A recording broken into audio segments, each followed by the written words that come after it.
আর্থিকর যে আউটপোস্ট আছে তারা 10 মিনিটে আমার মেয়ের এইরকম পরিণতির খবর পায়। কিন্তু তারপরেও কিন্তু ওরা কোনো আমার মেয়ের কোনো শারীরিক পরীক্ষা করেনি, যেটা তাদের প্রথম কাজ ছিল সেটা কিন্তু করেনি। দ্বিতীয়টা, বেলা 11টার সময় আমাদের জানানো হয় আমার মেয়ে আত্মহত্যা করেছে। তারা কোনো মেডিকেল টেস্ট করলো না, আগেই তারা বলে দিল আত্মহত্যা করেছে। ঠিক আছে, কেন করেছে এটা সেটা তারাই জানে, তারাই উত্তর দেবে।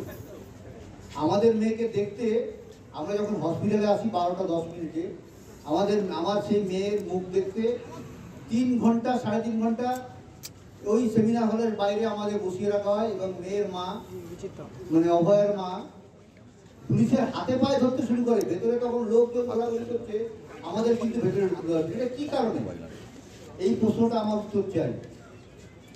পোস্টমর্টম করতে হাসপাতালে দেরি করলো কেন? পোস্টমর্টম তো সাধারণত 4-5টার মধ্যে করা উচিত ছিল, কিন্তু দেখা গেল 6টার আগে পোস্টমর্টমটা হলো না, 6টা থেকে শুরু হলো। আমি এফআইআর করলাম তারা থানাতে। কি হলো, আমি 6:30 থেকে 7টার মধ্যে এফআইআর করলাম। আমার এফআইআর এর রেজিস্টার হলো কখন? 11টা 45 পরে দেখতে পাচ্ছি। ডাক্তার এখানে, এত ডাক্তার থাকা সত্ত্বেও, এত কিছু জানার পরেও পুলিশ একটা আনন্যাচারাল ডেথ কেস করলো, ডায়েরি করলো। কি কারণে? হাসপাতাল কর্তৃপক্ষ, পুলিশ কেউ এফআইআর করলো না, যেটা সবার আগে দরকার ছিল, করেনি।